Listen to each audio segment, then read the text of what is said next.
In this video, I'm going to be talking about how you can break the habit of being yourself, made famous by Dr. Joe Dispenza.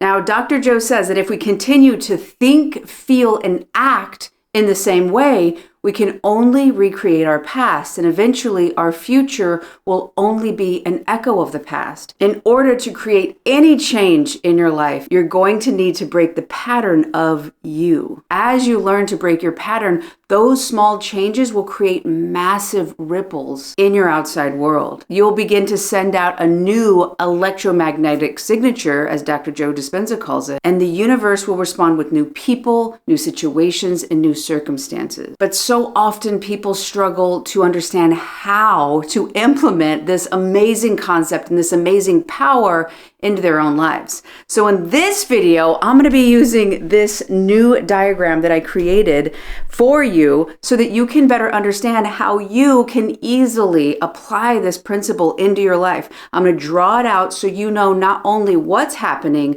but when you can start applying these changes and what that will look like as to how you can apply these changes into your life so that you can understand its practical application and make it as easy as possible for you to begin to create the changes that you want and the ones that I deeply believe that you deserve to have. So let's dive in. So first I want to get very clear on what you is, because I fought this idea. It's like, I don't want to change me. If I change me, who will I be? And if I want these things and I change myself, will I ever even be able to experience the life I want?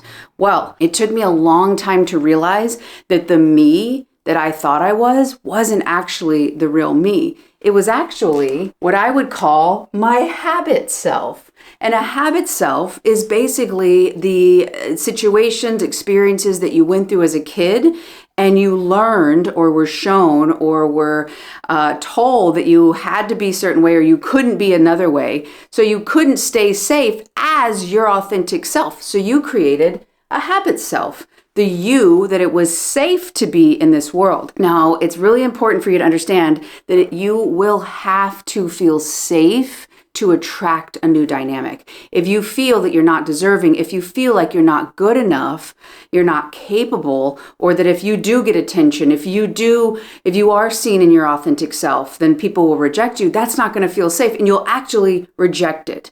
So starting to understand the old self and having compassion and consideration for that part of you, that inner child, also you could call it your subconscious programs.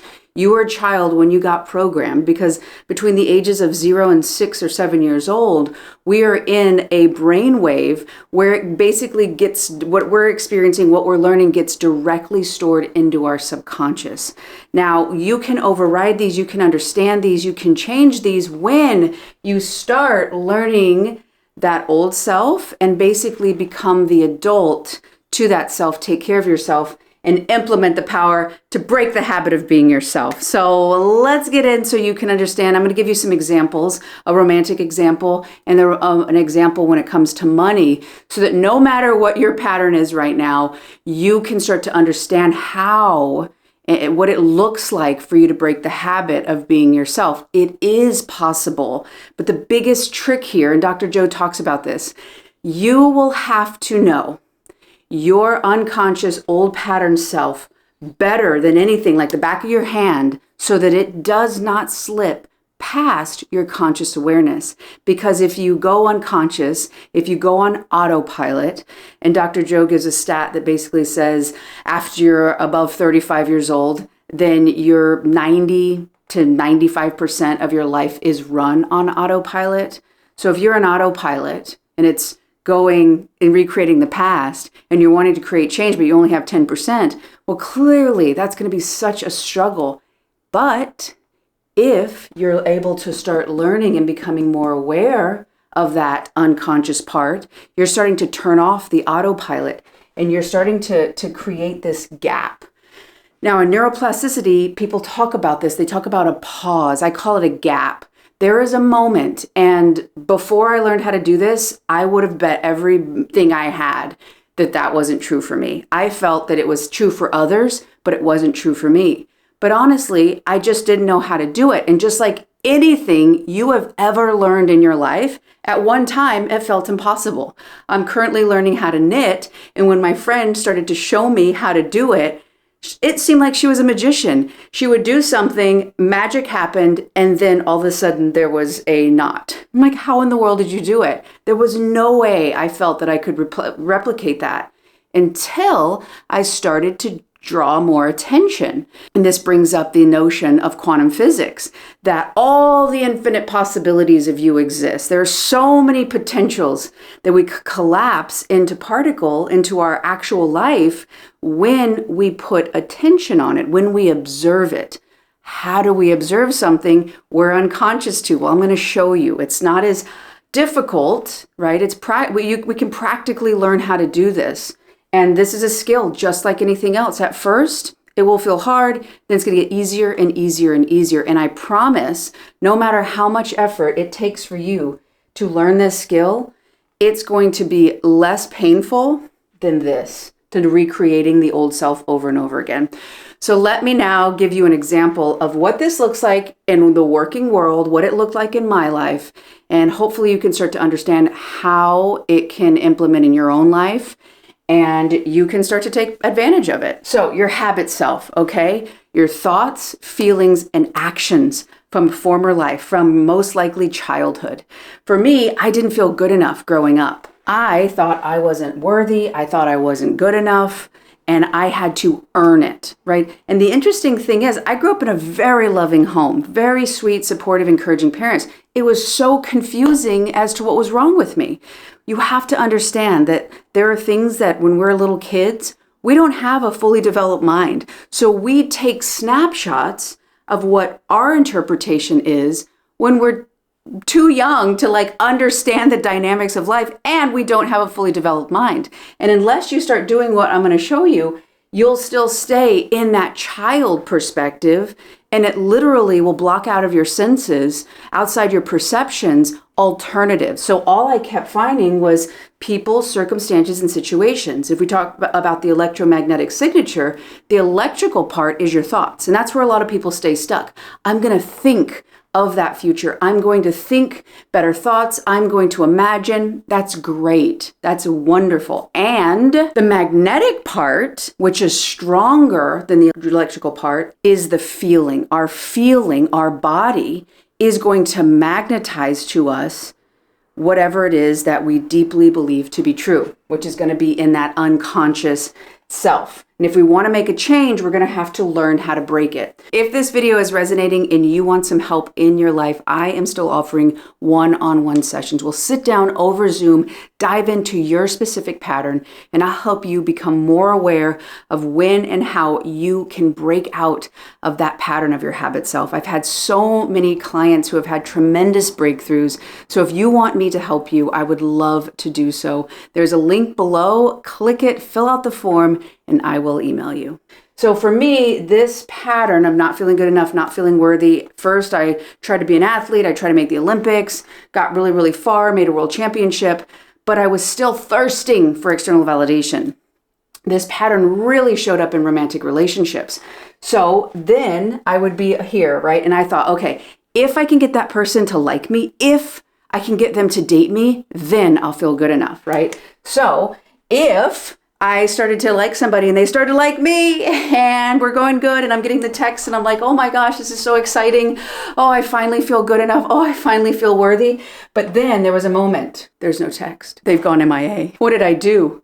What happened, right? So this right here, when a situation happens, right, it's going to be an old stimulus, and that could look a lot of different ways. For me, it was this moment where they didn't text, and there was a lot of physical sensation. I started getting anxious. I started comparing myself, and how I interpreted them not texting me was something must be wrong with me. I must not be good enough. Maybe I should go get them flowers. Maybe I should make them dinner. Maybe I should go and, fix their car or do something nice for their house, because then I'll be good enough. But when I interpret it as I'm not enough, I'm not good enough, they're doing something because I didn't do enough, I went back on this loop of my habit self, because of how I interpreted that situation. What helped me to break out of this was when this stimulus would come up. Healing is about the old pattern coming up and you responding in your full self, because your new self is really just your authentic self, even though it's missing an F. There we go. So what I had to learn to do is start becoming aware of this moment, this gap. Okay. All right. Myself, my habit, my pattern is that it's my fault because I'm not good enough. And then I loop back here. I feel bad. I try to earn it. I'm on the highway to hell. Okay. And I was taught by my mentor that hell is when you're stuck in the bottom 3 chakras, when those negative patterns are replaying and you feel powerless, hopeless, helpless, or stuck. And when that happens, most likely you're perceiving the world through your child's eyes or child perspective. You need to get the environment to change so then you'll be okay. But current day, what I had to realize, okay, there's this gap. Okay, they didn't text. Okay, I'm starting to feel a lot of anxiety. I'm starting to I can hear the story. I'm not good at, oh, okay. Alrighty. I'm starting to, when I feel that anxiety, that comparison is actually me starting to want to self-abandon. And my pattern loop was rooted heavily in self-abandonment. So I learned awareness, and I call it ABC. Awareness of the story, of the interpretation. Breath to stay in your body. Staying in your body is going to help you to stay in the present moment, okay? Alrighty.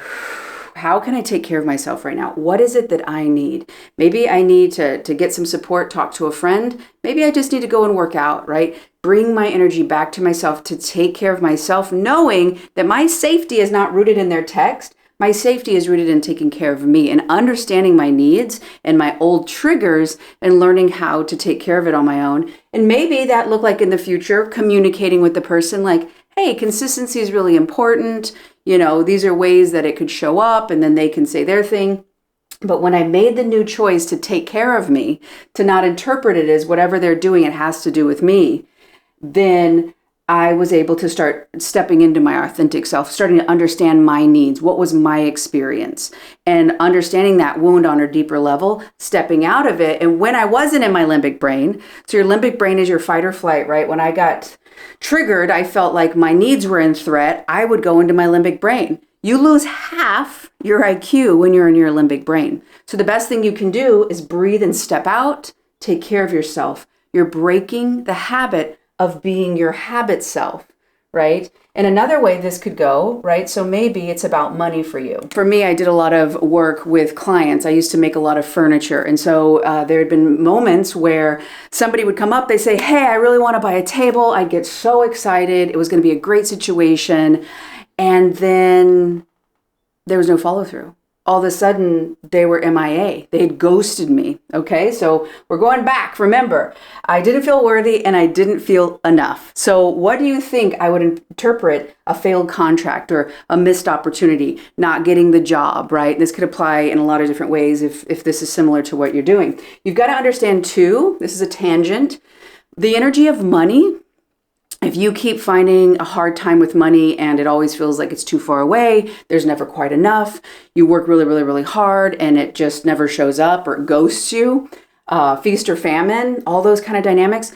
If you step back and think, write down those dynamics, whatever it is for you, look at them and say, does this remind me of anyone, any caretaker early on in my life? You will find that most likely if you're having you don't feel powerful, you feel stuck, hopeless, helpless with your money, it's going to remind you of a parent early on. That doesn't make them bad or wrong, right? They could have been trying really hard, but you felt that way. So when you go to money, you're simply mirroring that old dynamic.